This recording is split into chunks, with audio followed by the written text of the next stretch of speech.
sempata kuyamba mwachidule kwambiri mwina within a minute ngotuza kuti tikamakamba za budget review statement timachitika ndishani mwachidule ukatero ndizati uli ndi alendo mafuta nawo ndipo sempata lonkhule nawo mokuyamba tikamakamba za budget review amene awonera ndi kumvera program bada akale pano angamvetsetsa motani mwachidule kwambiri mwina mwachidule kwambiri budget review ndi ngati budget imakhala ndi miyezi 12 ya tunthu so pano amanena kuti aone chifukwa mu economics amanena kuti ceteris paribus kuti zinthu mwina zikhala akamapanga budget ija kuti zinthu mwina zikhala zofanana koma nthawi zina zinthu zimasintha nkona amaona kuti aunike kuti 6 months kapena kuti miyezi yapitayi budget yayenda bwanji ndipo miyezi yomwe ikupitayi iyenda motani ndeko mano mmene waneneramo pa line pa ndi Betha Bangala Chikadza amene wawa ndi mtsogoleri wa bungwe lija la akatswiri oona zachuma Economics Association of Malawi ECAMA ndikulandireni Achikadza. Mwina koyamba mutauza amene akutionera pano tikanena kuti budget tisanafike ku review kuku tikanena kuti budget kapena kuti ndondomeko ya zachuma timatanthauza yani? Budget unenga ya chuma imangotanthauza mmene chuma cha dziko kapena chiyendere tikachika kuti aika pamodzi ndikunena kuti chaka chino tigwiritsa ntchito ndalama zokwana mwakuti komanso mwina tipeza ndalama zokwanira mwakuti kapena tibwerekapo ndalama zokwana mwakuti komanso zimene titapange ngati dziko ndi izi kutengerako kuti nthawi ina timakhala tikungolipira mwina ni wages kapena kuti malipiro anthu ogwira ntchito mboma ndi ena onse komanso kulipirako zinthu zina ndi zina zimene zimafunikira poyendetsa boma komanso pakutero timatha kupeza kuti mwina ndalama zimene tikasonkhanitse mdziko muno sizikwanira ayi kugwira ntchito zonse za boma ndiye pamakhalanso ndondomeko imene imayenera ivomerezedwe kuti ngati dziko tibwerekapo ndalama zingati zimene tingaphatikizire ku bajeti imene ija kuti dzikonso lidziwe kuti ngati tikubwereka ndalama izi komanso kubwereka kwake kodi tibwereka mkati muno mdziko muno kapena tibwerekanso kwa anzathu ena maiko akunja so zosazija zimakhala ndithu mu ndondomeko imene amatipasira Minister of Finance pachaka imene amazawerenga mpalament muja Minister of Finance nde akatero pakatha mwina miyezi ingapo ngati imene yadutsiramo amenyekano adzaonenso kuti kodi imene tapangira miyezi imene ikayandisikwisiyi tagwira ntchito bwanji kapena ndalama zinasintha motani ndalama zimene zinagwira ntchito motani koma zinthu zimene zasintha mwina ndi ziti zimene zabwera kapena zotsamwitsa kuti bajeti imene isayende bwino komanso mwina ngati kuli kutero pamakhala pena poti tinawonjezerapo pena koma ndalama zija sizikugwira ntchito mwina poti tichotse kuti tiyike kuti zigwire ntchito bwino malingana ndi mmene dzikolo laonerano zinthu zimene zachitikira pa miyezi imeneja kuti potengera miyezi imene yatsalayi tikuyenera kati konze pati ndi pati kuti mwina tipindule nayo budget imeneyi mwachidule tingotero nde apopo mmene mwanenera mwaphatikizanso nkhani ya budget review nde pamene tikuyembekezera kuti chapo mpano nduna ya zachuma Simplex Cholabanda akhala akulowa mnyumba ya malamulo kuuza Malawi zokhuzana ndi budget review imeneyi mwina chiyembekezero chanu nchotani pamene nduna izipereka budget imeneyi?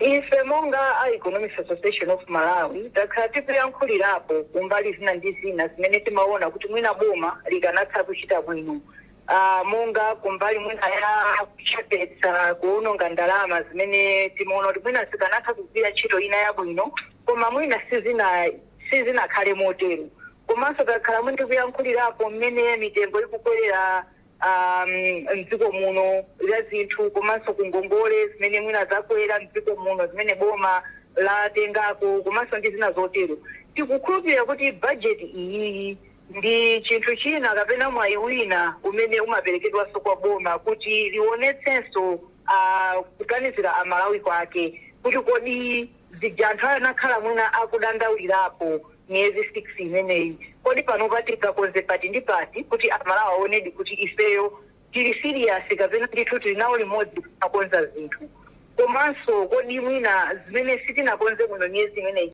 imene tingayikeko ndalama zambiri ndi kuti mbali ndi ziti ndiye apapa ndi tikungoyembekezera kuti mwina ngati kumbali ya kagwiritsidwe ntchito ka zinthu tinanena konso mbuyo mukuti pamakhala zinthu zina zimene timati tikamaona timadabwa kuti iziziso kodi ndizoyenera ndiye zinthu ngati zimene zija tikufunikira tikuyembekezera kuti mwina koma kamba review imeneyi ayikamo tiyerekeze mwina pali nkhani imene tinakhala tikudandaulirako ya maembasi imene imatenga ndalama zambiri Malawi muno.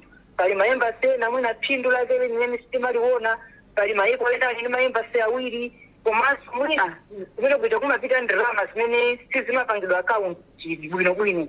Zimene zija tikuyembekezereka kuti mwina atiuza kuti ngati tikukonza chuma cha dziko lino apa ndi apa tachotsapo kapena tatseka kuti ndalama izi zigwire kwa ntchito mwakuti.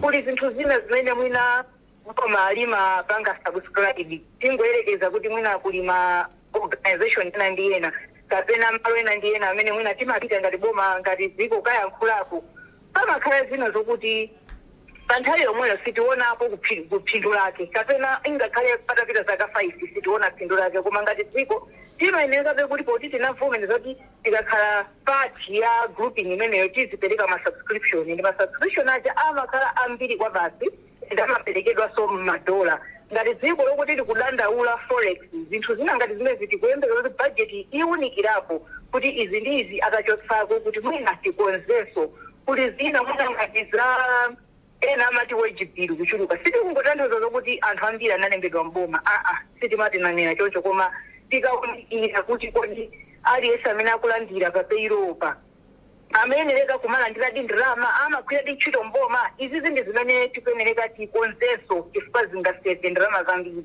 kuli nkhani mwina za corruption zimene zakhala zikuchepesabe ndalama zimene zikanagwira ntchito mdziko muno munjira zosiyanasiyana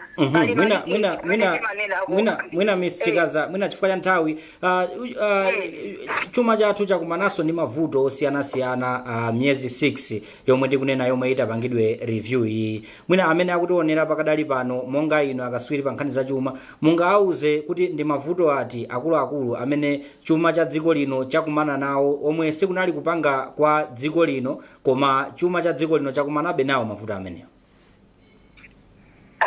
Ndi zambiri monga dziko lokuti limadalira chuma chimene chimachokera ku nthaka kapena tinene kuti agriculture kwambiri ndi dziko limene lakumana ndi mavuto ambiri takambako nkhani za El Nino imene inayi chaka chino ng'amba chaka chatha kunali cyclone Freddy chaka china chija kunali cyclone Idai andi ana zoterozo zomwe zonsezi zimakhala zikuononga inde ngakhale dziko lino kaya ndi ma infrastructure misewu ndi zina zotero komanso ngakhale zokolola zathu zinaonongeka ndithu zinacheperako andi tinalephera mwina kugulitsa mokwanira chifukwa timangodalira mbali imene yokha ndiye ku mbali ya chuma kunali zambiri zimene zinasokonekera chifukwa kungoyambira pamene paja pang'amba paja ndiye kuti kalekale mmene tinangoyerekezera kuti mwina inflation ikhala mwakuti pamene paja zinasokonekera kale chifukwa inflation inayamba kale kukwera poti chokudya chinayamba kusowa komanso ngakhale boma ndiye kuti ngati linaganizira kuti tingobwereka ndalama zakuti zomwe tigwiritse ntchito mwakuti kungobwera ng'amba ndikusokoneza maestimate amene tinayenereka kuti tikolola chakudya chokwanira chonchi ndiye kuti pamene paja bomanso tikuyenereka lipezenso pena ndi pena okuti likwaniritsa pamene paja kuti Amalawi asavutike kwenikweni apezenso chakudya naona mabungwe ena ndi ena akubwera kutithandiza kumbali ya chakudya kungofuna kutsimikizira kuti chuma cha dziko lino sichinali bwino chifukwa cha zothamutsa zimene takumana nazo. Ayi ndikuthokozeni kwambiri mtsogoleri wa bungwe la Ekama Bertha Chikadza pokhala nafe masana alero ndikukhulupirira kuti akatiuza nduna zomwe akonza kuti chuma chichayenda bwanji komanso kuti tiyenda bwanji mubweranso pano kuzauza kwa Malawi zomwe mmene zitakhalire. Amenewo blessings mtsogoleri wa bungwe la Ekama mwachidule mwina kungo wa benthulira Malawi akunena kuti boma lakhala likunena kuti Amalawi ali pa mtima pawo.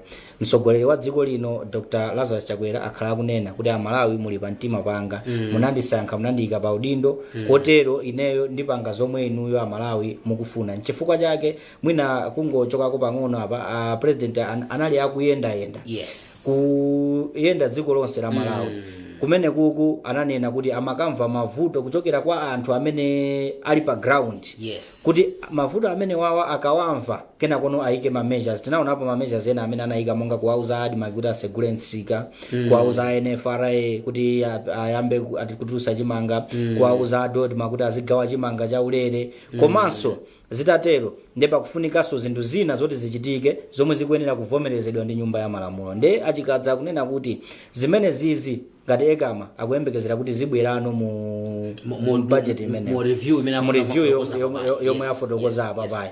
Chinanso akukamba kumbali yonena kuti monga tili ndi nkhani ya IMF komanso facility ija ya ECF. Facility imene ija ili ndi ma conditions osiyana-siyana amene tinapasidwa. Mtsogoleri wa dziko lino last week anayankhula kwa Malawi kunena kuti facility imene ija tikuyikwanisa, tikuyenda bwino pakadali pano. Komano pali zinthu zina chifukwa cha mavuto amene monga achikadza ananena, pali zinthu zina zomwe zikuona kuti zikukangati zikufuna zipulumuke koma sizipulumuka. Chifukwa chonena kuti auzano anduna kunena kuti mubwerese omwe pa chizungu akuti ma austerity measures. Ma austerity measures amene wawa akuyenera kubweresa pafupi mfundo zokhwima za chuma. Tikanena kuti zokhwima mwina chichewa chimakhala ngati kuti zikhala za nkhanza. Ngati kuti zokangana. Mfundo zokhwima tikutanthauza kuti mfundo zoyenerera. Mfundo zomwe zili zogwirika. Mfundo zoonesesa kunena kuti zomwe zinayikidwa mu IMF ECF zikwaniritsidwe komanso tipitirire kupeza ECF imeneyi. Mwachidule ndi zomwe akunena achikadza kunena kuti chuma chakumana ndi mavuto osiyana-siyana amene sikunali kupanga kwake kwa chumachi. Komano nthawi iyi ya budget review ndi nthawi yomwe mavuto amene wawo atakonzedwe. Malingananso ndi zomwe anatiuza president komanso zomwe tikuyembekezera kwa nduna yathu. Ndi anafotokozapo za mavuto amenewa achulapo monga nkhani za ng'amba zizoterezo. Iweyo ukaona mmene boma lapangira respond pa nkhani yokhudza za ng'amba imene yakhudza dziko lino, ungafotokoza utani makamaka nkhani za tikuza kuti ngati munthu amene alionena kuti ali affected ndi njala ndiye kuti at the end of the day ndiye kuti sakhaso effective kwambiri. Now mmene apangira respond boma pa mavuto ngati amene wanjala amene akhala akhuza anthu ambiri ndi budget imene zikuyendera ndimene anankhulira mayi chikaja ungankhulira pozotani tinene chikadza tinene kunena kuti nkhani ya ng'amba ndi nkhani yayikulu monga mmene ayankhulira mayi chikadza ndi kunena kuti nkhani ya ng'amba ndi nkhani yayikulu kotero ifeyo chifukwa choti chuma chathu chili mthaka ngati Amalawi ukangobwera ng'amba ndikuti imakhala zoti yasokoneza zinthu. Koma zitachitika zimene zija tinaona mtsogoleri wa dziko lino koyambirira response koyambirira mtsogoleri wa dziko lino akuthamanga pa ground kuona kunena kuti kodi mavuto ndi otani. Mavuto amene wawa mtsogoleri wa dziko lino anayika njira zosiyana-siyana kunena kuti mavuto amene wawa athesedwe. Ndipo pakadali pano tikutha kuona kunena kuti mwezi watha mwachisanzo inflation rate inatsika. Chifukwa chonena kuti chomwe chimayika kwambiri inflation kukwera kapena kutsika mdziko muno ndi mitengo ya chimanga. Nde pakati pa imakwera chifukwa chonena kuti mitengo ya chimanga inali ikukwera. Mtsogoleri wa dziko lino atayendera Malawi ataona mmene zinthu zikukhalira ananena kuti iyayi pakufunika kuti the market should be flooded with maize. Analamula adima akisegulire misika. Dodma izipereka chimanga cha ulere. Kotero zinapezeka zoti pansika pachano papezekano chimanga chachikulu. How that affects chambiri. How that affects the budget is kunena kuti ababa inflation ija ndikukwera mtengo kwa zinthu. Mwachisanzo inuyo Mr. Kanaji mwapanga budget kuti ineyo chaka chino ndigula phone ya 100,000. Koma phone ija yakwera yafika pa 120 ndekuti simukwanisa kugula. Mukuyenera muonjezere ndalama kapena mukabwereka. Ndi chimozimozi ndi boma likayika ndalama kuti ababa tigula izi koma zinthu zikamakwera mtengo ndoti zimakhala zasokoneza. Koma mmene apangira respond kunkhani ya ng'ambayi response yake mmene yapangira yapangisana kuti inflation ija iyambe kutsika. Zomwe zikutanthauza kuti ngati mumafuna kugula phone ya 100,000 phone ija inakwera kufika pa 120 iyambano kusika mtengo izafikano pa 100,000 muzaigulano bwinobwino. Komanso chinthu chachiwiri ndichonena kuti monga mmene timanenera kunena kuti Malawi 2063 ili ndi mapillars atatu. Koma mapillars amene wawo ali ndi ma enablers 7. enabler imodzi ndi human capital development akamati human capital development ndiye kuti akutanthauza kuti munthu payekha inuyo ndi ineyo tikhale ndi kuthekera kunena kuti tipange chuma ngati ifeyo anthu komanso tipange chuma cha dziko la Malawi. Munthu uli ndi njala sungapange chuma chaweka, sungapange chuma cha dziko. Nkona boma mmene labwerera pa nkhani ya ng'amba, boma mmene labwerera pa nkhani ya kusowa kwa chakudya, boma mmene labwerera pa madandaulo amene anthu anapereka, zotanthauza kuti sopano anthu ali ndi kuthekera, anthu ali ndi mphamvu zopita kumunda ukalima, anthu ali ndi mphamvu zolankhula ma policies osiyanasiyana, anthu ali ndi mphamvu zopanga attend zinthu zomwe akuyenera kupanga attend. Kotero tikuyembekezera kuti review iyi ipitiriza kuchoka pomwe payamba kale kuti anthu akhale ndi mphamvu. Human capital development yomwe tikunena ija ikhalepo tikamayang'ana 2063.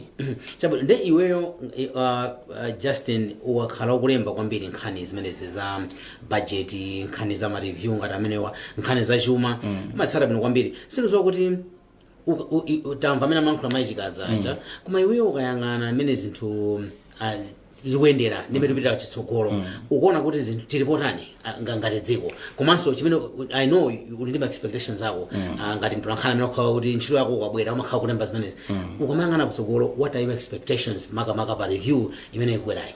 Choyamba tinene kuti in other words Amalawi akhale chiyembekezo. Choyamba chomwe tinene ndichonena kuti dziko lino like any other country lakumana ndi mavuto. Mavuto akulu kuyambira nkhani ya COVID, then kunabwera achina cyclone, kunabwera ng'amba mmene anenera maichikazi. Komano zimene zizi pakadali pano zikupangidwa address. Expectation kapena kuti Amalawi akhale ndi hope in this budget. Chifukwa kuyambirira komwe mutati mukumbukire budget iyi tusikuti ndi budget yoti yoyamba kuti yaikulu iyayi ndi budget yonena kuti inayikidwa kale angosinthamo apo ndi apo. Budget iyi is one of the budget yomwe inatamandidwa kwambiri ndi wina aliyense. Inuyo ndi ineyo Mr. Kanache we were there kulilongwe budget imene amapereka budget ananena ambelwa anazayankhulapo. Tinamva kuchokera kwa mkulu wa Oxfam, tinamva kuchokera kwa mkulu wa National Planning Commission Thomas Chatakalala Muntali, tinamva kuchokera kwa maichikazi amene ngati Economics Association of Malawi, tinamva kuchokera kwa Institute of Chartered Accountants in Malawi ICAM, tinamva kumabungwe osiyanasiyana ndi anthu osiyanasiyana oona za chuma onse amanena zoti budget iyi ndiyomwe timadikirira. Nde budget iyi ndiyomwe timadikirira koma chifukwa chonena kuti mwina pakhala zinthu zina ndi zina zophinja zomwe sikupanga kwake kwa Malawi koma zakhala ngati kunena kuti zalowamo zimene zozo Amalawi akhale ndi chiyembekezo kunena kuti budget iyi ingochosati zimene zozo ndikulowesamo zinthu tina. Akalowesamo zinthu tina timene toto Amalawi ayembekezere kuti chuma chipitirira kuyenda bwino. Pali zinthu zambiri zomwe zachitika pakatipa. Mwachisanzo maiko ngati China, maiko ngati India amene ngati dziko tili nawo ngongole anachivomera kunena kuti pakadali pano ngongole zanu titha kukambirana kuti either muzilipira pang'ono tikuchosereniko chikole tikusisireni chikole. Zinthu ngati zimene zozo sikuti zimangochitika anthu atangokhala m'maofesi kapena akumwa coffee, amakhala zonena kuti anthu akupanga zinthu pa ground. So pano aku Ministry of Finance a president ndi nduna zina akhala akupanga zinthu these 6 months zomwe panopo tikuyamba kuona zipaso zake monga kunena kuti inflation rate ikutsika mwachisanzo. Latest report ya inflation rate mnachicho chabwino mitengo ya zinthu mlingo wako kwera mtengo kwa zinthu mlingo wako kwera mtengo kwa zinthu kuti ukutsika. Report ya Reserve Bank la chapompano lanena kuti pali kukwera kwa chuma mu ma industries osiyanasiyana. Ma industry ena ndi monga construction. Chifukwa chani izi zikuchitika nchonena kuti boma laika ndalama zambiri kumanga misewu. Pakadali pano munthu kupita kulilongwe amene analiko last year kupita panopo mwinaso atha kusochera akaona zosintha kwambiri takadabwa kuti ndili mulilongwe kapena ndatuluka ndalowa chipata ndikulowera cha Lusaka. chifukwa chonena kuti Lilongwe wasinthika olo tikabwera mblantyre muno panopa misewu tikamachokera pa Kwezi kuti tilowe tifike pa Akamba tikamachokera pa highway kuti tilowe Chinyonga misewu yosiyana yakonzedwa zimene zimathandiza kutukula chuma cha dziko nkona report limene lilanena kuti chuma chatukuka pali mbali inaso yomwe chuma chatukuka kumbali ya za agriculture chifukwa chani za agriculture boma la ndondomeko zosiyana mwachisanzo kunifi panopo mutati mpite kunifi mukapeza ngongole ngati mufuna kulima amati farm input loan komanso anthu ama mega farms mutakupita kwanena kuti ine ndikufuna ndili ndika 7 hectares akale ndikufuna ndilimeko ndalama yomwe ndikufuna ndiyakuti akakupasani chifukwa cha ichi ntchito anthu akulembedwa ntchito ndi zinthu zosiyana zomwe zichitika chifukwa cha ichi chuma ma sectors amene wochi kupita pasogolo tikamati kukwera kwa chuma timatanthauza kuti ku construction ku agriculture ku fisheries and forestry ndi kwina kulikonse ku communications chuma chija chikupita pasogolo kena kuno chuma chija timachipanga aggregate ndikuchiyika pamodzi kotero amalawi ndi atsimikizire pano kuti pamene nthawi iziti a minister ayamba kupereka budget akhale ndi chiyembekezo kunena kuti boma lingopitiriza pomwe linayamba kale kungochosa ito ndi ito ndikuyika zina zambiri zonena kuti chuma chipitirire kuyenda bwino kuti inflation ichi ipitirire kutsika chinthu chinanso chomwe chikuonesa kunena kuti chuma chikuyenda bwino lero mabanki ito alengeza kunena kuti reference rate kapena kuti mlingo womalizira wa ziwongola zanja zomwe zilipo monga interest rate china lombard rate ndi zinazi watsika izi zikutanthauza chani zikutanthauza kuti mtengo kapena kuti the cost of borrowing pa Chingerezi kubwereka ndalama kukhala kophwekerapo izi zimachitika m'maiko okhaokhawo amene zinthu zikuyenda bwino mwachisanzo maiko ngati China maiko ngati UK maiko ngati US ma interest yawo ndi osika chifukwa chani zinthu zikuyenda bwino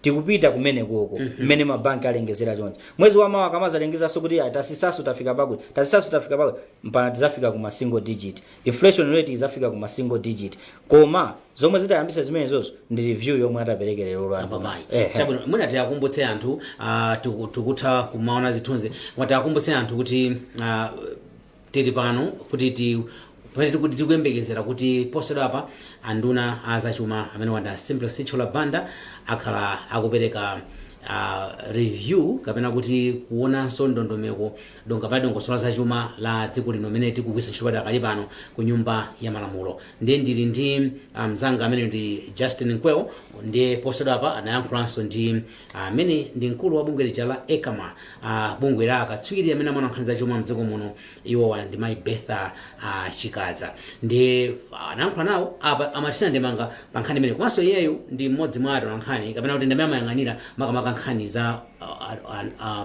zolemba nkhani za chuma ndi amazitsata bwino kwambiri nkhani zimene zinafuna kuti tsiku lero atitambasulenso ziwiri zitatu tikuyembekezera kuti anzathu ku Lilongwe kuli Eunice Jovu kumeneko ndi akuluakulu ena akhale ready ku nyumba ya malamulo tikhala tikuwapatsira kumeneko kuti akhale kuti akutsatira bwino kuti atipatsire kuti tithe kutsatira bwino nkhani imeneyi Justin mwina ndimafuna utati fotokozera bozi wafotokoza nena kuti nimene zinthu zikuonekera ndimene alengezera mabanki padakali pano pa nkhani za chilongola dzanja zioneka kuti chuma chikuyenda bwino komano anthu ena kunjako mwina akakhala sangathe kumvetsetsa zimenezi ndikumati kuti zimenezi zikukhala motani chifukwa anthu ambiri akumanena kuti chuma sichikuyenda zinthu zavuta mwambiri ndizikuchitika ndi chani ndi ungawuza Malawi ungaombe mkota utani kuti Malawi amvetsetse chifukwa president amayankhula nkhani ya mafuta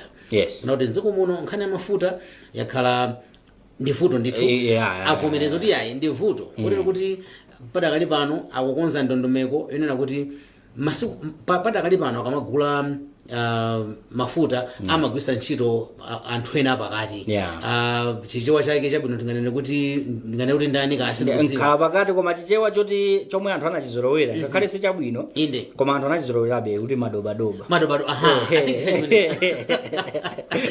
nkhala pakati kapena dobadoba kuti iweyo kufuna china chake ineyo ndalima chimanga kanaja kufuna ndigule chimanga kena kono kanaja apite kale kwa Simeon Boys ndesi Kuti- boys uli ndifuna kuti chimanga ndikufuna chimanga koma Yes. boys alibe chimanga alibe chimanga kena kono boys abwerano kwa ine kuti ndikufuna chimanga Yes. ine ndingulise kena kono boys uja atenge azandigulise ineyo so pano cholinga chake cha boys yo ndi chani ali mbusiness afuna apeze phindu chifukwa choti akufuna apeze phindu ineyo ndikangulisa ineyo chimanga changa ndikugulisa 10 kwacha pa kg koma iye uja nanga siyafuna apeze agula 10 azandigulitse ine koma akamagulisa uku sagulisa 10 kwacha akagulisa mwe 15 kwacha foyota akufunapo 5 kwacha so zulo ku nyumba ya malamulo ndimalola kumene Ehe. kuti kwachitika malamulo kunali kupanga amendment kusintha malamulo ena kuti akafuna kugula mafuta pazikhala mwapelekasana chabwino kwambiri inu ndine ndasimeno boys ali pambali ndi mufuna achimene akufuna boma afuna achotse uyali afuna achotse a boys yo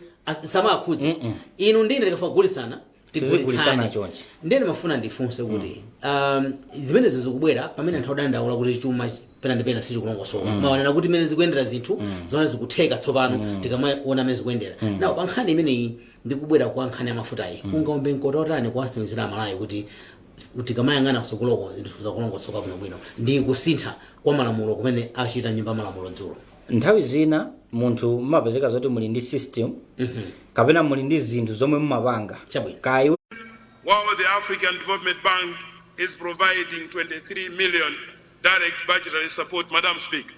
Madam Speaker, I would like to repeat by saying that after 12 years, for the first time, Malawi government has experienced resumption of direct budget support. And the figures that I'm mentioning up here, Madam Speaker, demonstrate to the same. Madam Speaker, in the same vein, Madam Speaker, allow me to acknowledge the support different partners have provided in response to President's call for assistance when he declared the state of national disaster on 23rd March 2024 in 23 out of 28 districts. Several partners came forth with different kinds of support to assist the government to alleviate the suffering of Malawians. Madam Speaker, just to mention but a few, the government would like to express its gratitude to the following development partners for their financial support.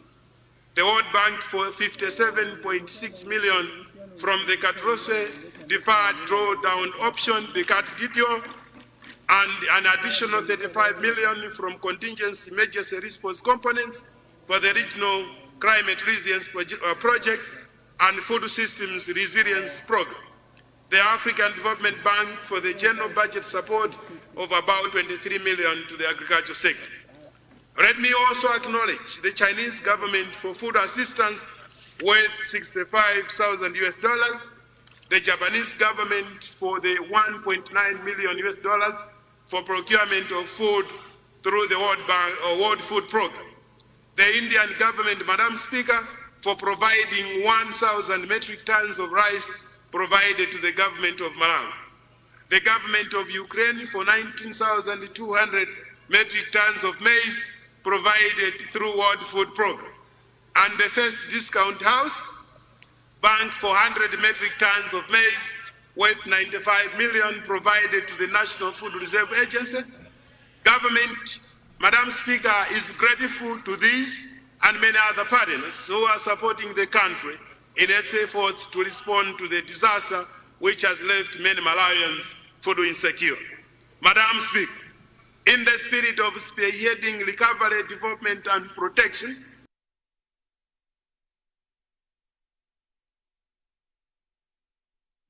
of forex, fuel, food and fed, the extent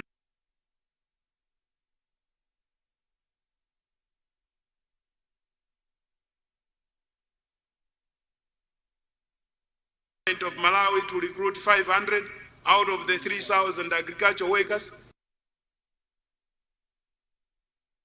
The program is expected to improve the country's remittances and overall foreign exchange position.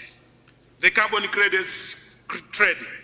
Madam Speaker, government through the Environmental Affairs Department has developed a draft article framework to guide and regulate the implementation of carbon trading initiatives in the country. The draft framework will be concluded before this financial year. Madam Speaker, through the Kurera Ready Plus program that is being implemented in the Department of Parks and Wildlife, the country has generated about $10.3 million for implementation of community livelihoods and natural resource conservation in Lumpi and Goda Goda districts. Overall, through auctions of carbon credits, government is said to even gain more revenues. Madam Speaker, I would like to make mention here that the carbon trading initiatives that we mentioned in this House have actually started giving us the dividends, and the evidence is the $10.3 million. Madam Speaker, government is still intensifying its efforts to unlock additional revenues through mining discounted projects and cannabis biomass projects for efforts, export diversification, among others. With regard to the ATM strategy, Madam Speaker, government continues to prioritize catalytic investment in the three identified sectors of agriculture, tourism, and mining. 2024-25 mid-year budget performance.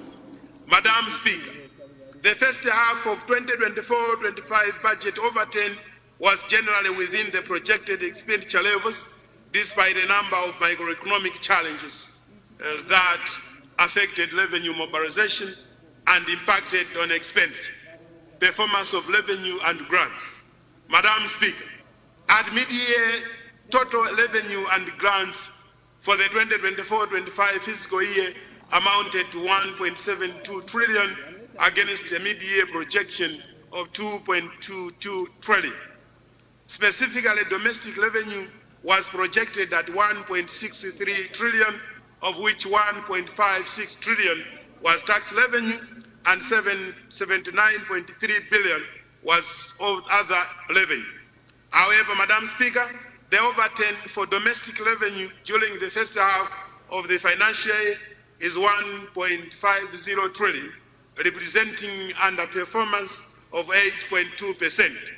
The mid-year outturn for tax revenue is 1.44 trillion against a target of 1.56 trillion, representing a variation of 7.7%. The outturn for non-tax revenue is 65 billion against a target of 79.3 billion, representing a variation of 18%. Madam Speaker, you may wish to note that the underperformance in revenue is largely due to the lower than projected economic growth and delayed implementation of some tax policy measures. However, Madam Speaker, going forward to the end of the financial year, domestic revenue is projected to be generally consistent with the approved provision. Madam Speaker, the mid-year outturn for grants is 2223, that is 223.4 billion against a projection of 584.2 billion, representing a variation of 61.8%. Of the 223.4 billion outturn, 4.3 billion is from foreign governments and international organizations. This, Madam, is however expected to improve in the second half as some disbursements materialize after the reporting period. Performance of expenditure. Madam Speaker, as at mid-year, the expenditure outturn is 2.68 trillion, consisting of 2.24 trillion in recurrent expenditure and 438.8 billion in development expenditure. The total expenditure at mid-year represented a 14.2% variation between the mid-year projection and the outturn. This, Madam Speaker, is mainly on account of lower than anticipated rate of implementation of some of the programs and activities in the first half of the financial year. Performance of recurrent expenditure. Madam Speaker, the mid-year outturn for recurrent expenditure amounted to 2.24 trillion against a projection of 2.23 trillion, representing a variation of 0.2%. This entails that the The mid-year actual performance is consistent with aggregate projection. Specifically, there was a budget overrun of 24.9% on the compensation of employees and under expenditure by 13.6% on use of goods and services, 11.2% on grants to other general government units, and 0.4% on public debt interest payments. Performance of development expenditure. Madam Speaker, during the first half of 2024-25 fiscal year, development expenditure amounted to 438.8 billion, of which 143.6 billion is domestically financed and 295.2 billion is foreign financed. This represents under expenditures of 25.1% and 57.4% on domestically and foreign financed components, respectively. Madam Speaker, the underperformance is as a result of slow implementation emanating from delayed conclusion of contract price adjustments, scarcity of forex and other contractual bottlenecks, overall balance and financing. Madam Speaker, the overall balance in the first half of the 2024-25 financial year is at 950.9 billion against the projected 897.2 billion, representing a variance of 6%. This is on account of lower than envisaged revenue collection in the first half, coupled with higher than planned expenditures, largely on compensation of employees. The deficit has been financed by net domestic borrowing of 908.2 billion and foreign borrowing of 42.8 billion. Projections for the second half of the financial year. Madam Speaker, the projected 2024-25 budget for the second half has therefore taken into account the project performance during the first half of the financial year, the available physical space, and the need to contain expenditure. Madam Speaker, in the second half of 2024-25 financial year, total revenue and grants are projected at 2.90 trillion, of which 1.88 trillion is domestic revenue and 1.02 trillion are grants. Total expenditure is projected at 3.36 trillion, of which 2.22 trillion is recurrent expenditure and 1.15 trillion is development expenditure. Madam Speaker, the recurrent expenditure of 2.22 trillion comprises 647.3 billion for wages and salaries, 811.3 billion for interest payments, 387.2 billion for use of goods and services, 208.9 billion for grants to general government units, and 144.5 billion for social benefits. Madam Speaker, development expenditure of 1.15 trillion comprises 1.02 trillion for foreign financed projects and 130.5 billion for domestically financed projects.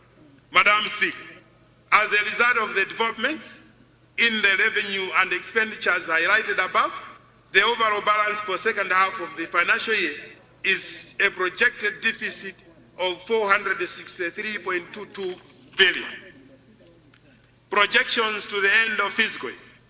Madam Speaker, it is government's policy to promote economic stability and improve fiscal management.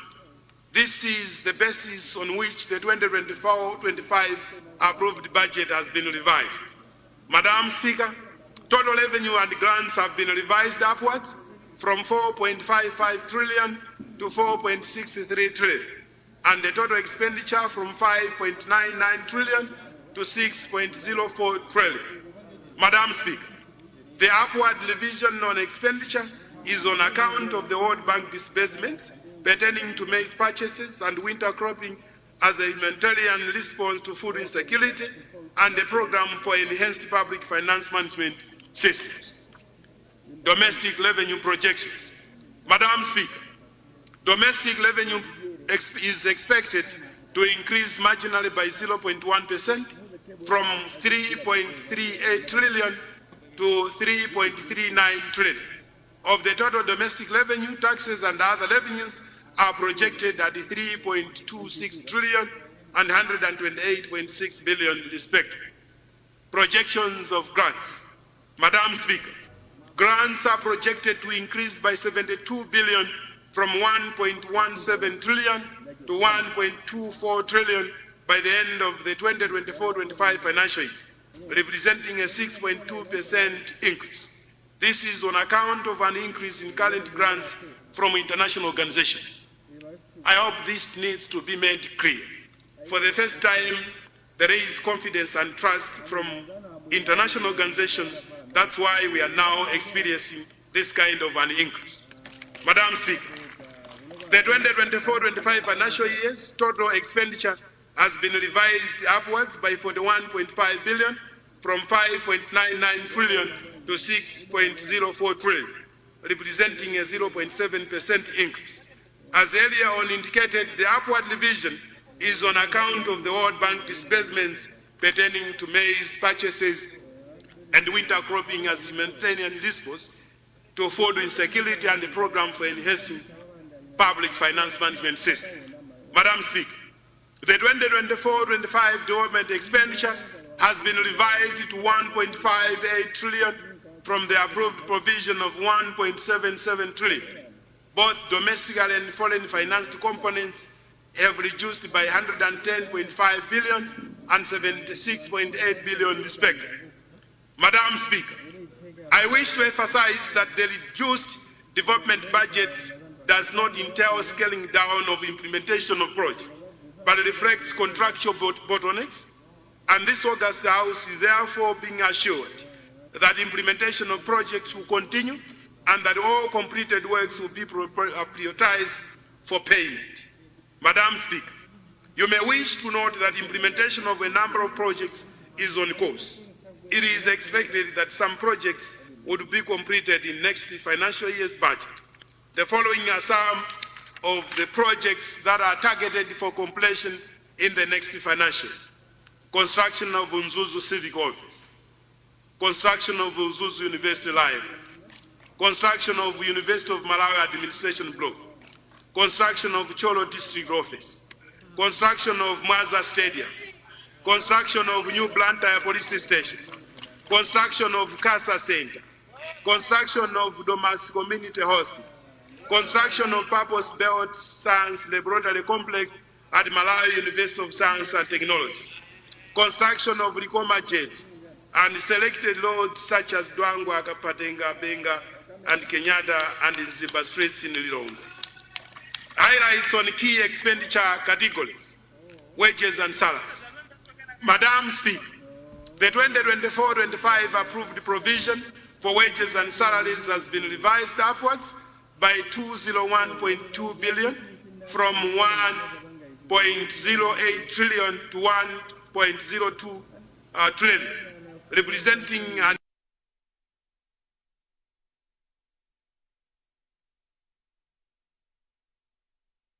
November 2023. In a bid to cushion public officers from the effects of the realignment of the Kwacha and recruitment of health workers and other officers in various MDS, which took effect after the 2024-25 budget was approved. Madam Speaker, the recruitment of health workers was in fulfillment of government's commitment to introduce them on payroll upon expiry of their engagement with development partners like the Global Fund. Interest payments. Madam Speaker, the total provision of interest payments on debt has been maintained at 1.46 trillion as approved, signaling government's commitment to containing borrowing, goods and services. Madam Speaker, the 2024-25 approved provision for goods and services of 845.5 billion has been revised upwards to 931.4 billion, representing a 10.2% increase. This August House may wish to note that the increase is on account of resources earmarked for food security interventions and program for enhancement of public finance management systems, food security and related expenditures. Madam Speaker, the allocation for maize purchases has increased to 124.9 billion from 22 billion, representing a 468% increase, financed with resources from the World Bank and CAT-DDO. This has been necessitated by government's effort to minimize the food insecurity arising from the effects of El Nino weather conditions. Madam Speaker, the approved provisions for the Affordable Inputs Program have been revised to 131.6 billion. This is, however, not expected to affect the number of targeted beneficiaries, as the African Development Bank is supporting the government with resources for procurement of fertilizer. And in addition, Madam Speaker, the resources from farmers' contribution will also be used for fertilizer purchase. In addition, Madam Speaker, some farmers are being supported with agricultural inputs through the Farm Input Loan Program being administered by the National Economic Empowerment Fund. The objective is to stimulate economic growth through improved agricultural productivity and enhanced food security. As at mid-year, resources amounting to 30 billion have been disbursed towards this initiative. Local councils. Madam Speaker, in order to ensure that service delivery in all district councils is not adversely affected, the budgets for all district or local councils, all secondary schools and teachers training colleges have been maintained as approved. Unforeseen expenditure. Madam Speaker, you may wish to note that the unforeseen expenditure budget line has been revised to 4.4 billion. The August House is being appraised that additional resources for disaster response amounting to 3.9 billion have been provided by World Bank and CAT-DDO. 2024-25 revised overall balance and financing. Madam Speaker, the proposed revisions in revenue and expenditures outlined above will result in a decrease in the estimated fiscal deficit from 1.45 trillion, representing 7.7% of GDP, to 1.41 trillion, representing 7.5% of GDP. This trend is in line with government's policy to promote economic stability and improve fiscal management. Government reforms, policies, and programs. Madam Speaker, allow me to report to the August House on the progress of various reforms that the government is undertaking with the view of enhancing the management of financial resources and improving public service delivery. Public debt management. Madam Speaker, in order to contain debt to sustainable levels in the short term and medium terms, government will enhance its efforts to mobilize domestic resources to finance the budget. This will reduce the need for borrowing to fill the budget financing gap.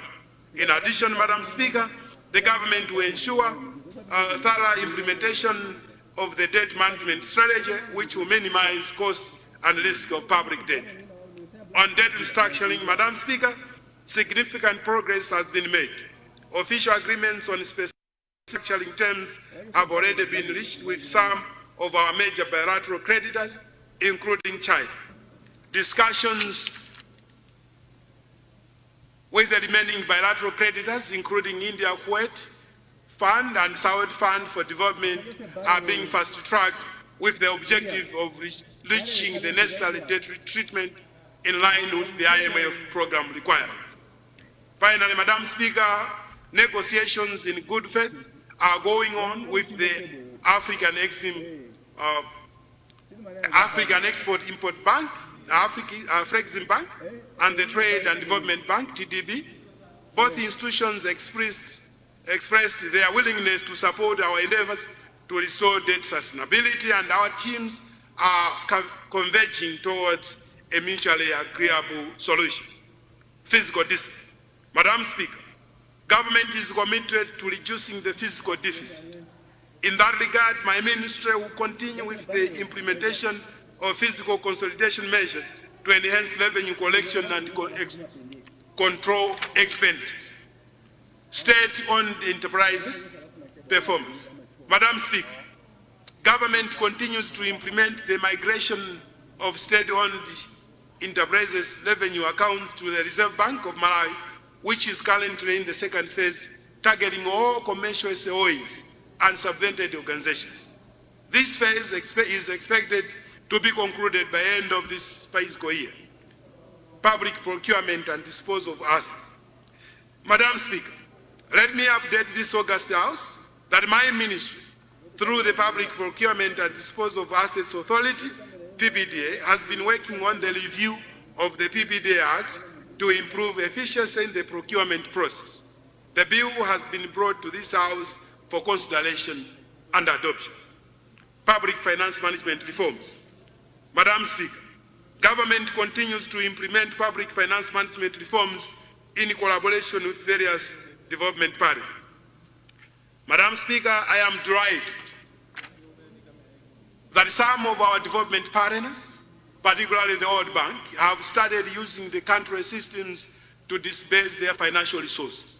This demonstrates renewed confidence in our systems.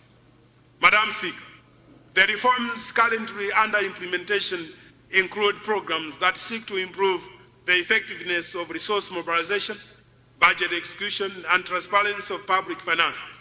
I am therefore thanking all partners that have come forward to assist in the implementation of public finance management reforms, including the World Bank through the Physical Governance Program for Results, GIZ through the Tikuze Malai Project, and EU through the Chuma Chaziko Project. Foreign exchange reserves. Madam Speaker, exchange rate policy and management will continue to aim at rebuilding the foreign exchange reserves, alongside policy actions to facilitate a market-determined exchange rate. To this effect, Madam Speaker, the Reserve Bank of Malawi will continue conducting foreign exchange auctions aimed at price discovery. Further, the RBM will continue to rebuild foreign exchange reserves to a level that would provide adequate insurance against external shocks. Revenue enhancement measures.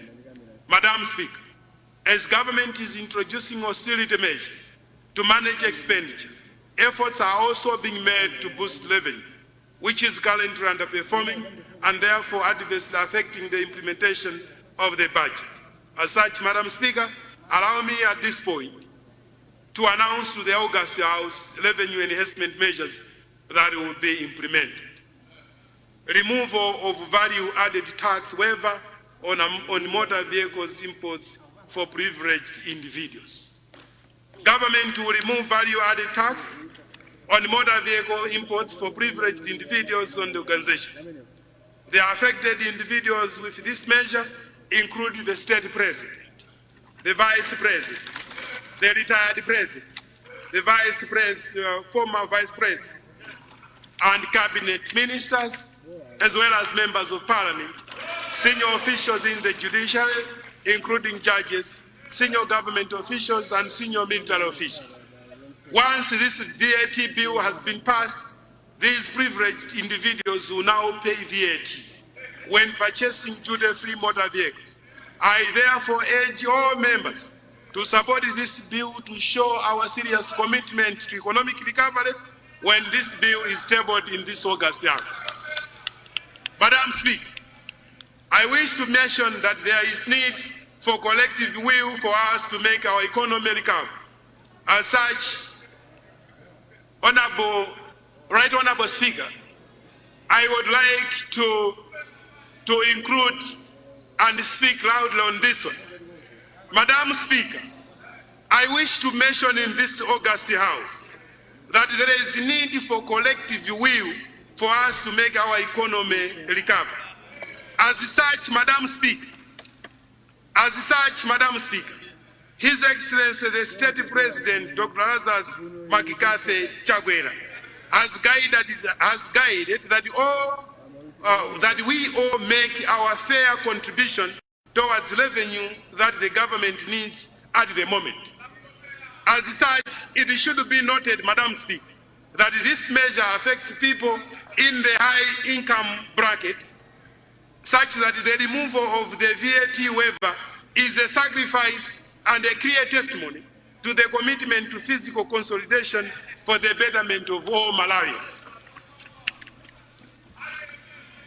Madam Speaker, the other revenue measures include the following. And I have Full order, implementation of electronic exercise tax stamps. Madam Speaker and honorable members, you may have noticed the small yellow stickers on products such as bottled water. These are what we are calling electronic tax stamps. They are designed to help the Malawi Revenue Authority verify whether excise tax has been paid on exercise of goods such as alcoholic beverages, cigarettes, soft drinks, and bottled water. Madam Speaker, we firmly believe this initiative will decisively tackle smuggling and tax evasion. However, some operators have resisted its implementation, largely to continue with illegal activities. Let me emphasize, Madam Speaker, that this system is here to stay, and I therefore want to encourage all traders dealing in exercisable goods to immediately register with the MRA and start using tax stamps. Those who fail to comply risk having their goods confiscated from the market. Open a voluntary tax compliance window for motorcycle operators. Madam Speaker, the country has thousands of Madam Speaker, the country has thousands of unregistered motorcycles, many of which were smuggled into Malawi. This has created several problems.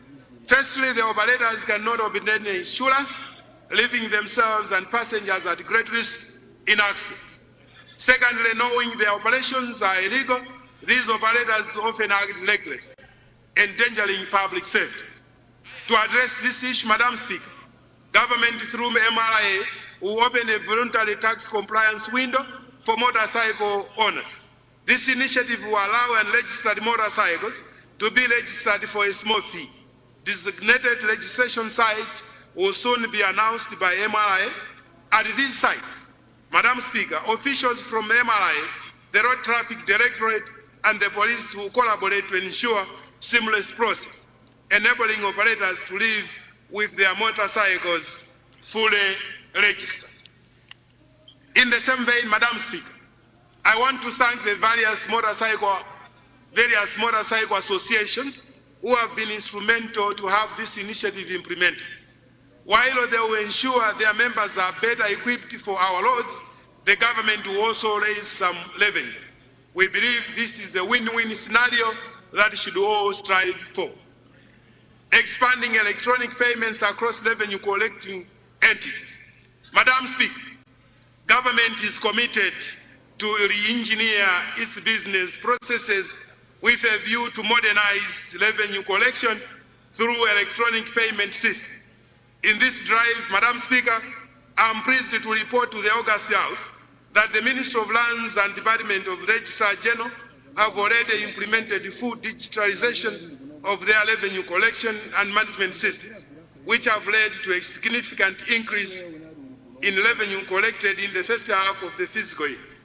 It is therefore evident that digitalization drive is reducing leakages, increasing accountability, and enhancing convenience to the public. Madam Speaker, these measures reflect government's commitment to enhancing revenue collection, promoting compliance, and addressing physical pressures. I therefore call upon all honorable members of the House to support these initiatives for the benefit of our nation. Madam Speaker, in addition to the revenue enhancement measures I have just outlined above, I wish to emphasize that the expenditure control measures that will be announced are equally critical if the fiscal deficit is to be managed. Submission. Madam Speaker, the August House is therefore invited to note the mid-year performance of the 2025 budget, as well as to consider and deliberate on the proposed revised estimates for the 2024-25 financial year as presented in Annexes 1, 2, and 3 of the 2024-25 mid-year budget review document. The House is also requested to approve the changes presented in some of the votes.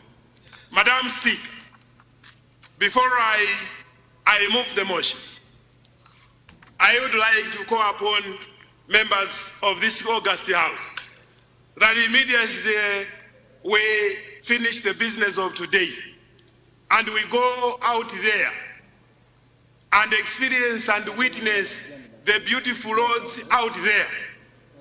This is an indication, Madam Speaker, that it is possible to first lift this country. It is possible to develop this country if we all unite to achieve the Malawi we all desire. In the spirit of one Malawi, Madam, one people and one nation, I beg to move. Madam Speaker, I beg to move. Very much, Honorable Minister of Finance.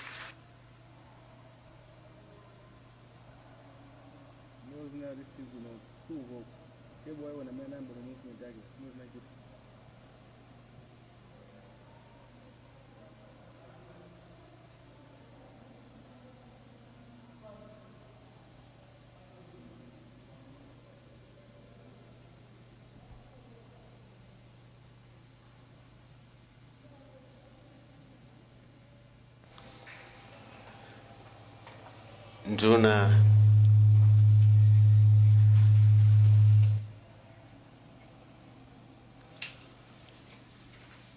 ya zachuma imeneyo Simplex Chithola kufotokoza zina ndi zina zimene azisintha mu budget imeneyi ndi chamati mid-term budget review statement kapena kuti kufotokoza mmene chuma chayendera hafu yoyamba ya chaka komanso kufotokozapo maganizo amene zinthu zikhalire kutsogoloku komatu akamaliza chonchi pamakhala ziwiri zitatu zoti akonzeka nyumbamo kuti ziyenda bwanji.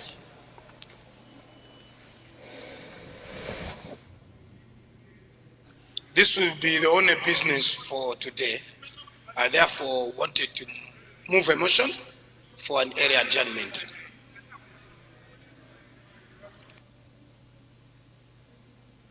Thank you, Honorable Leader of the House. Honorable members, I now put the question.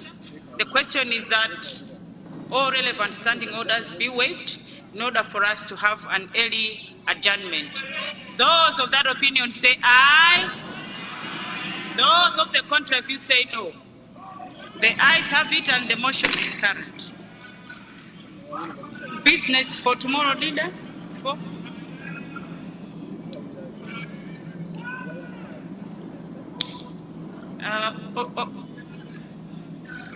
Right, Honorable Speaker and Honorable members, tomorrow is Thursday. While we have an opportunity to go through the media budget review statement, tomorrow we'll have private members day as it is all the time. But when business is given back to government, we'll continue with ministerial statements. Thank you, Honorable, and good evening. Thank you very much, Honorable Leader of the House. Honorable Member for Mulanje Bale, you're rising. Thank you very much, Right Honorable Speaker. I wanted to highlight two issues. Much as we have received the document on the gadget, but you know we'll also be going home immediately after adjournment. The leader UDF, I need to be protected from the leader UDF. Right Honorable. The other issue was, is there a problem in the government decided that members today decided not to attend the parliament? Where the Minister of Finance is raising a very important austerity budget. Can the backbenchers in the government see me in my office so I can speak to them? Thank you very much, Right Honorable Speaker. Thank you very much, Honorable Member for Mulanje Bale. Honorable members, before I adjourn the House, I've got two announcements to make. One is coming from Commissioner Panga. This is to remind all Catholics that there will be Eucharist celebration Mass today at 5 o'clock. Venue, Golden Peacock Hotel for our Catholic colleagues. Honorable members, before I adjourn the House, I wish to announce on the collection of the statement delivered by the Honorable Minister of Finance on the 2024-2025 mid-year budget review. The statement to be collected as follows. All Cabinet Ministers and Deputy Ministers will receive from the Office of the President and Cabinet. All Honorable Members of Parliament will receive soft copies through your emails, and it will also be uploaded on your gadget in this chamber. And members of the Diplomatic Corps will receive from the Minister of Foreign Affairs and International Cooperation.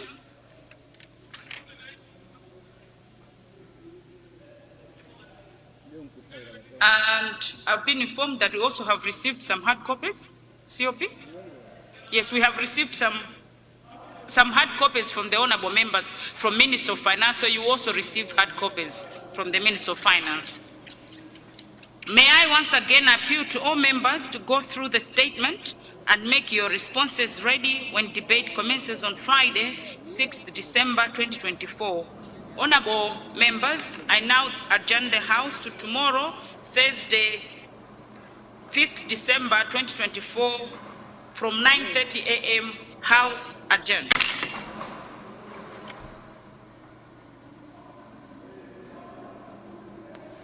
Speaker wa nyumba ya malamulo ameneyo Catherine Gotani Hara kumaliza zokambirana za lero chitatu zimene zimwansangana ngasi kwambiri ntchito ya lero inali imene yodzamva kuti kodi anthu naza chuma akamba chani za mmene asinthirako apo ndi apo pa ndondomeko ya zachuma ya chaka chino mpaka na kumafika March chaka chamawa.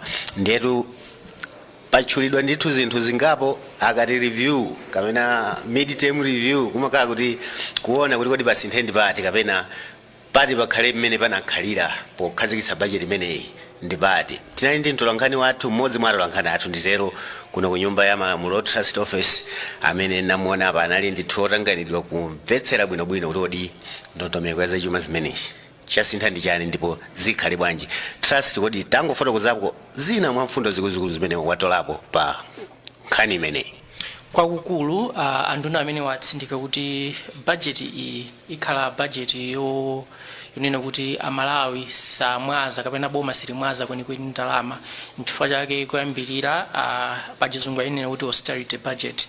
Ndiye pachifukwa chimenechi tizaona kuti budget imene achosa misonkho yomwe kaya president ya vice president ndiye na onse amene samapereka mkuyo mpanopa azipereka. Komanso budget yakwerako pang'ono kuchoka pa 5.9 trillion kufika pa 6.04 trillion. China kusintha kwina ndi kumeneko. Komanso taona kuti tsindika kunena kuti ndalama zomwe boma linayerekeza kuti libwereka chaka chino sizikwera kapena kutsika, so zikhala zomwezo kusonyeza kuti boma lili ndi chidwi choti chuma chibwerere mchimake lisabwereke ndalama zambiri kuti anthu ena ofuna kubwereka ndalama m'mabanki asapanikizike. So pali zambiri aonjezerapo somwena ningomaliza ndi za ma mega farms kunena kuti Green Belt Authority panopa aonjezera 300 hectares ya malo omwe sopano akhale akulimidwa, komanso kulima auza alimi ena okwana 900 kuti apange agwire ntchito za ulimi zonena kuti zilimbikise kubwezeretsa chuma mchimake. Mwachidule ndi lankhulo choncho. Ndiye China chimene ukuona ngati chasintha potengera mmene anaperekera budget poyamba penipeni ndi monga chani? Kwambiri ndanena kuti budget yakwerako, koma anena kuti chifukwa choti mgwirizano omwe boma linapanga ndi bungwe la IMF chamati extended credit facility zachitisa kuti mabungwe ena timati ma international organization ga World Bank, African Development Bank akhale ngati amasukako ndi ndalama zawo kukhala ngati kubwera ndi ndalama mdziko muno, zomwe zachitisa kuti ziko lino lipumeko pang'ono kuti ndalama sopano zamba kubwera ka ku European Union, ku World Bank, ku African Development Bank. So mgwirizano umene unapanga boma linapanga ndi bungwe la IMF wathandiza kuti ziko lino likhale lilandire ku ndalama zomwe zapangisanso kuti budget yathu mwina make ikhale ngati yakhutalako pang'ono. ameneyo ndi mtolankhani wathu trust office amene ndithu kwambiri yeyo amalemba nkhani ngati zimenezi, nkhani za chuma, kuona kuti kodi akuti zinthu ziziyenda bwanji. Mwachiduletu ndi mmene ndithu zakhalira kuno kuti anduna zachuma anabwera nyumbayi kudzafotokoza kuti pokamba za bajeti chasintha ndi ichi, tikhala ndi chomwecho ichi, kuti zonse ndithu zikhale bwinobwino. Ndiyetu mmene ndikulankhulamu pompano ndili ndi anduna azofalitsa nkhani omwenso ndi mneneri wa boma. Tingofuna iwo aso mwina atifotokozere kuti kodi kusintha kapena mmene anduna amalankhula fundo zikuluzikulu kubomako zimene aziwunikiranso ndi monga ziti. Anduna takulandirani, tatifotokozereni kodi mbali zimene zawunikiridwanso ndi monga ziti. Zikomo kwambiri. Chimene amapereka anduna azachuma makamaka ndiyoonetsera kuti kodi chuma cha dziko chayenda bwanji mu miyezi 6 imene apita theka loyambirira, komanso kupita kutsogoloko tiyende motani, nkhawa zimene zimakhalapo ndi zoti kodi ndalamazi bajeti tikwaniritsa ndi imene apangidwira kuti ndalamazo zipezeka motani. Ndafotokozera ndalama zimene zinapezeka, zimene zinatoleredwa konkuno, komanso zinazothandizidwa ndizagwira bwanji ntchito, tikuyembekeza kuti tipeza ndalama zina motani. Ndiye afotokozaponso kuti pofuna kuti tikwaniritse zintchito zina pali ma decisions zimene ziganizo zina zimene ndi zowawa zofunika kutengedwa, kuti m'malo mokuti kunakhala mwina kuonjezera chipsinjo pa Malawi, chipsinjo chimene chija timuyang'ane kwambiri munthu wakumudzi kuti kodi angasamalidwe motani. Ndafotokozapo kuti sipakhala chidwi pakubwereka ndalama, chifukwa ndalama zobwereka zimakhala ndi nkhawa ya chiongola dzanja, ndakuti ayesetsa kuti ndalama zimene zitoleredwe m'Malawi muno. Koma tikati kutolera ndalama m'Malawi muno, nkhawa imadzakhala kuti tsono munthu wakumudzi savutika nazo, koma afotokozerano madera amene mwina munthu olemera akhoza kukhala ndi nkhawa. Madera amenewo a president anafotokozapo kunena kuti mene amayankhula a president ananena kuti pachitika zinthu zina zimene ndi zoluma, ma austerity measures zichitika, ndipo zimenezo ananena zoti awafotokozera anduna finance kuti afotokozere dziko. Ndiye kufotokoza kwa anduna finance potengera ndondomeko imeneyi akambapo mbali zingapo zimene anthu amene amapeza mipata yogwiritsa ntchito ndalama za Malawi chifukwa chakuti adapatsidwa komwena maudindo. Malawi amene amasonkha ndalama misonkho pogula mchere, pogula kayandika chovala, pogula timala tatake, pogula kanjinga kake, Malawi amene uja ambata akasonkha ndalama zimene zija. Nde Malawi wina amene adapatsidwa mpata kuti awatumikira Malawiyo amatha kugwiritsa ntchito msonkho umene uja, yena akhala ndi kupumula kosalipira msonkho. Mwachitsanzo, a president wa dziko la Malawi naliyense amapatsidwa mpata okuti akhoza kumayitanitsa magalimoto. Magalimoto aja akamalowa, galimoto zimakhala mwina zikuluzikulu, galimoto imodzi msonkho wokha mwina 80 million, koma samalipira misonkho. Nda president akuti iwo sadzilipira, iwo sadzigulanso galimoto nkusalipira msonkho. Akuti iwo akafuna kugula galimoto adzilipira msonkho. Ndanena zoti ngati iwo akupanga zimenezi, nanga wachiwiri wawo akuti wachiwiri wawonso kugula galimoto nangasankha chapapatsidwa mpata kuti akhoza kugula galimoto asamalipire msonkho, ati wachiwiri wawonso alipire msonkho. Ndati ma president akale alipire misonkho, akuti ngakhale nduna yawo iliyonse ikafuna kugula galimoto ilipire msonkho. Akuti phungu wa nyumba ya malamulo, anthu amene amawayimirira kumudzi aja amene amalipira msonkho pa mchere, msonkho wawoja usapitenso kwa phungu, usapitenso kwa nduna, usapitenso kwa president. Akuti nayenso phungu asagule galimoto nkusalipira msonkho. A president anda zimenezi kuti zipitire nkhale kwa anthu ena amene amapeza ndalama zambiri malingana ndi ntchito zawo, koma munthu wakumudzi amakhala akusauka. Ndiye chimenechi ndi chifukwa chikulu kwambiri imene a president anena, chifukwa chakuti kumapita misonkho yambiri imene itatoleredwa misonkho imeneja. Ndiye kuti budget yathu tikhoza kuyifikira mosavuta. M'malo mokuti anakafinyika munthu wakumudzi kuti ayi pogula mchere pakhale msonkho, nthawi ina adayika madzi pogula madzi pakhale msonkho, koma a president akuti misonkho imeneji tsopano ipite kwa munthu amene ndiwo ochita bwino amene amakhala ndi mpata mu dziko, kuti amene ochi alipire msonkho tsopano amene wakhala sakulipiridwa kwa zaka zambiri. Zikoma kwambiri Anduna. Mwina briefly in the English language, you just need to give us highlights of this presentation from the Minister of Finance. What are the major issues that probably have been adjusted to accommodate this budget going forward? Mainly, what the Minister of Finance was presenting was a picture of the performance of the budget 6 months after it was passed here, how it has performed, how it has been financed, and if there are any gaps in the financing. So all the projects that have been financed, all the financing towards the budget through local sources and also through support from outside the country. How much have we realized? How much has been pumped into the budget? And if there are any deficits, what are those deficits? And then the interest goes to how we intend to finance the remaining part of the budget. Are we going to be able to meet the sums that are required for us to complete the budget as was passed in the House? Now, when you start looking at that picture, the concerns or the questions that come are, if we do not have the resources now, if our taxes may not be able to meet that now, what is it that we do? Are we going to engage in further borrowing? And the Minister of Finance did give the House and the nation some comfort that there will be no further borrowing, and there will be some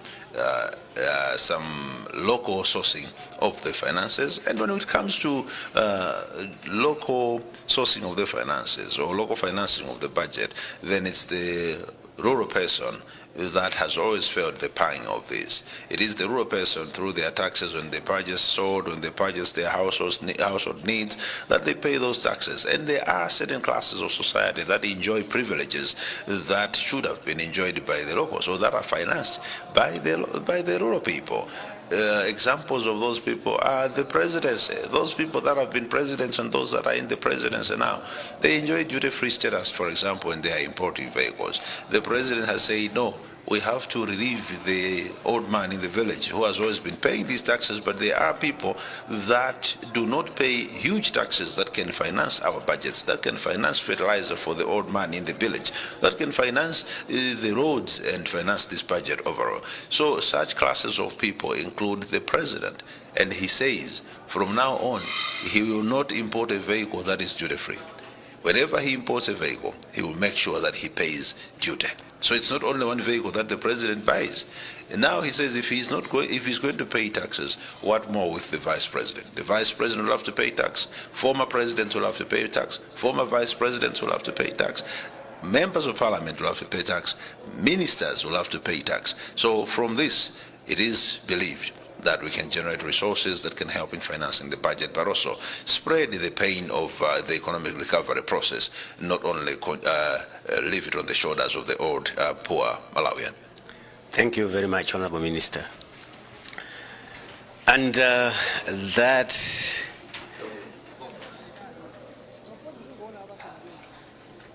marks the very end of our transmission from this side of the broadcasting for today. In behalf of all the people that have been here, including our technical team and everybody involved in this transmission, this has been Chiembekezo Kapatamoyo, handing you over to Kwacha Studios and, of course, MBC One.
tithokoze amzathu ku Lilongwe pamenepo ndithu chiyembekezo kapata moyo komanso ameneko kuli Eunice Jovu ndi anthu ena amene akhala kutsatira bwino nyumba ya malamulo kumene Simplex Chichola Banda amene ndi nduna yona nkhani za chuma mdziko muno amapereka statement imeneyo ya mid-year budget review statement. Studio muno munganambira muja ndi Justin Kweo tufatitsirize achokera kuno ku Blantyre. Justin wamva amene anankhulira akuluakulu osiyanasiyana amene anankhula atatha kulankhula nduna zachuma komanso wamva amene anankhula nduna zachuma. Ndimafuna kuti upase nthawi kuti you can wrap up kuti utsendere nkhani imene wamva tsiku la lero wamva zotani mu dongoso limeneli amalawi ngo break motani. Budget imeneyi ayichula kuti austerity budget. Mawu austerity mwina tinamva bonso a president akuyankhula ndi Malawi last week kuti ndikuwalamula Chichola Banda kuti abwerese ma austerity measures ena. Austerity ndi mmene tinanena muja kunena kuti chichewa chake mwina tinganene kuti mfundo zokhwima za chuma koma ndi mmene tinanena kuti mfundo zokhwima sizitanthauza za nkhanza koma mfundo zogwirika. Nde pabwera mfundo zosiyana-siyana zomwe zikuonesa kuti chuma chomwe the focus ya nduna ya zachuma ndionena kuti chuma chikhale mchimake, chuma chigwiridwe, chuma chisaonongedwe. Mwachisanzo ndi zitizo zomwe zayikidwa kwambiri. Choyamba anthu ambiri amayembekezera kuti budget ikwera. Budget mmene ayilengezera yakwera. Koma in actual sense sinakwere. Chifukwa chonena kuti budget yachoka pa 5.94 trillion kwacha kufika pa 6.04 trillion kwacha. Koma chomwe chapangisa kuti budget ikwere mukudziwa ino kunena kuti chifukwa cha ubale wabwino omwe mtsogoleri wa dziko lino ndi nduna zake aonetsa ndi maiko ndi mabungwe amene amathandiza dziko lino. Mabungwe ndi maiko ayamba kuyika direct budget support koyamba since 2017 dziko lino sili malandira kuti budget ija ikamachitika kuti mabungwe azinena kuti tikupasani ndalama izi muike mu budget chomwe amapanga amanena kuti kodi mukufuna mupange chani. Ife tikufuna tipange project yakuti amanena kuti ife tizipereka ndalama ku project iyo koma apa pano akupereka direct budget support. So chomwe chachitika a World Bank apereka ndalama ku boma la dziko lino chabwino. Ndalama zimene zizi one ndizoti zithandize kumbali ya njala mmene tinanenera poyamba mucha zithandize kumbali ya njala komanso zithandize project ija amanena kuti project to enhance government service delivery kuti zinthu ma institutions ya boma zinthu ziziyenda bwino. Pachifukwa cha ichi budget ijano nangasi zili ngati inuyo mwapanga budget yanu kuti ineyo Christmas ikubwerayi ndidya ndalama zokwana 100,000 chabwino kena kono wina wabwerano ndi 20,000 akuti Mr. Kanache ineyo ndikufuna ka 20,000 aka mugulireko ka beef mudyere pa Christmas. Uli ndi 100 kwa chakwe. Uli ndi 100 kwa chakwe. Mbali ufuna kuguleza nthu zizi. Ufuna kuguleza ndipo wina akubweresa 20,000 kuti muonjezerepo mugulirepo nkhuku. Pamene paja sizi kutanthauza kuti budget yako iweyo yakwera ya. Idakali 100,000. Koma chifukwa cha 20,000 yakwera iza. 20,000 kwa chaija. Uli ndi 120. You ndi 120,000. So you spend more. Koma not chifukwa chonena kuti iweyo waonjezera ndalama pa iweyo ya. Koma chifukwa chonena kuti anthu ena akugayira ndalama. Ndi zimene zachitika kunena kuti boma linapanga plan 5.94 trillion kwa. Alright. Koma chifukwa choti a World Bank atigayira ndalama direct budget budget ija yafikano pa 6.04 trillion kwa. So sina kwere chabwino. So anthu ambiri amayembekezera kuti mwina ikwera chifukwa cha inflation ndi zina koma kusakwerako kungosonyeza kuti boma lazifinya. Kuti ifeyo sitikufuna kuti ndalama ziwonongeke kapena tizingogwirisa ntchito mwachisawawa. Ndalama zomwe tinayika kuti tigwirisa ntchito zikwanisa ntchito zomwezo. Chinthu china chomwe chachitika ndichonena kuti boma lanena kuti ndalama zobwereka kunja kwa dziko lino komanso kunja sizisintha. Ndalama zimene zizi zikhala chimozimozi chifukwa chonena kuti tikufuna kuti ngongole yathu isakwere. Ngongole yathu tizipitiriza kulipira ngongole zija pamene tikukambirana ndi maiko monga China amene ativomera kuti tikonzenso ngongole zathu. Ngongole zija zisakwere kotero ndalama yobwerekedwa siyikwera. Pa ichi anenaso china chomwe ndichoziphinjabe makamaka akuluakulu amboma ndi ena including ma MPs. Tikukhulupirira kunena kuti chimene chichi chipanga pasi nanga si budget ikwenera kuti iduse ku parliament.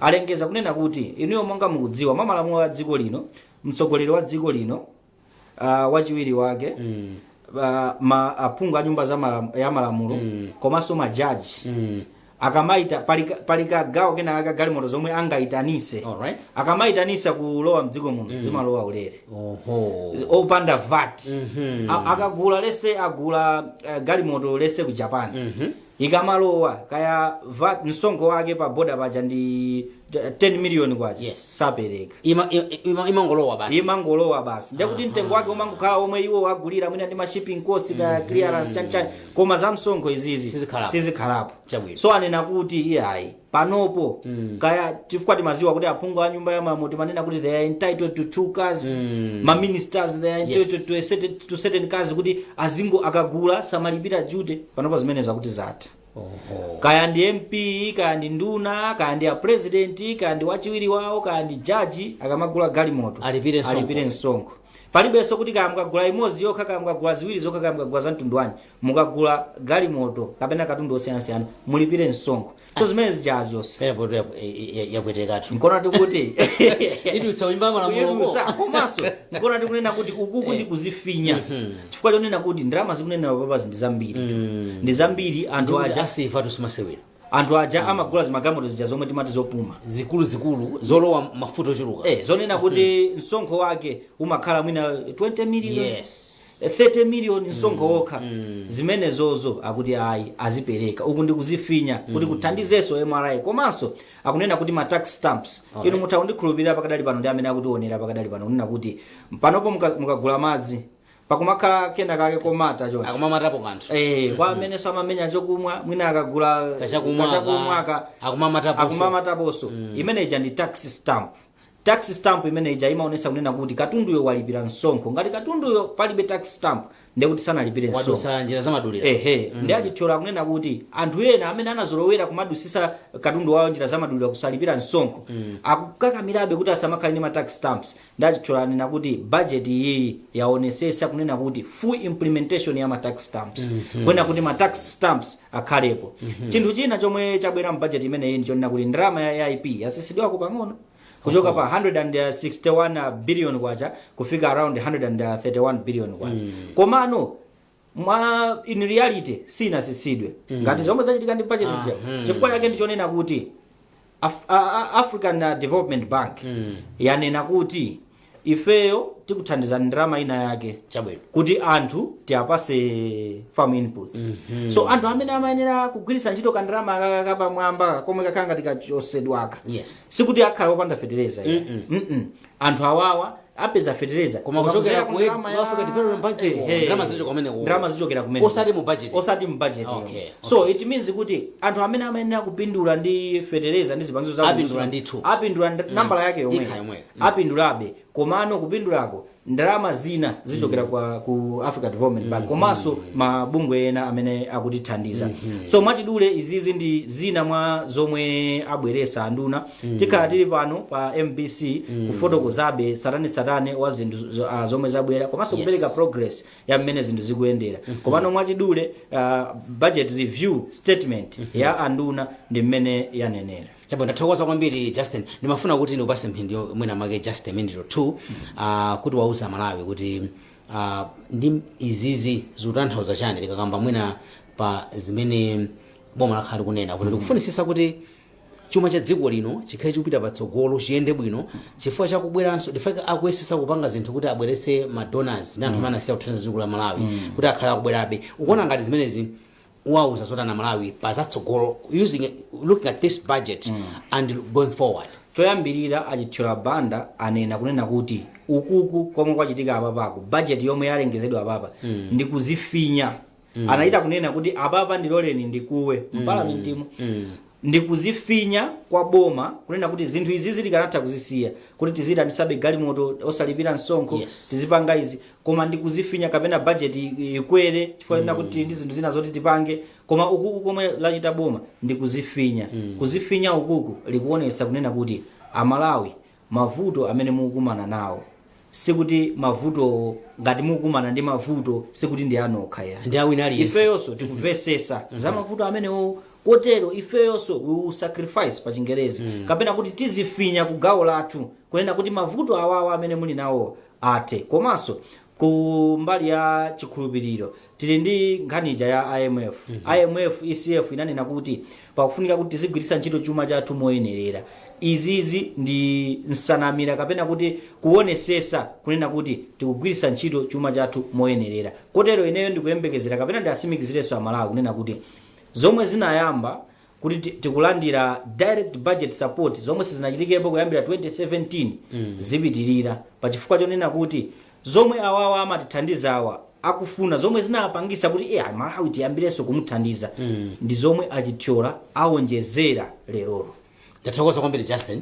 Ndikukhulupirira kuti Malawi ukha kwafotokozera bwinobwino tikamapeza nthawi tizibwera tizifotokoza ngati zimene zinzofunikira kwambiri. Kwa basi. Ndithu amene ndithu ndi Justin Nkweu amene amakhala intchito yake ndi imene yoona nkhani za chuma. Ndikatswiri pa nkhani zimene za nkhani za malonda ndi za chuma amazitsata bwino kwambiri. Tifanana kuti tikhale naye limodzi pano pamene Chitshola Banda wimba malamulo amapereka ndithu statement yawo yokhudza media budget review yokhudza 2024 mpaka 2025. Ndiye tikuthokozeni kwambiri mnali pamenepo kuonera komanso kumvera program ineyi pastor Justin tikuthokoza kwambiri. Tikuthokoza kwambiri. Thank you so much. Pano anatha tikugwirana. Ndine ndi blessings kanache ndifunireni masana bwino peza ndikuonera ma programu otsatirawa.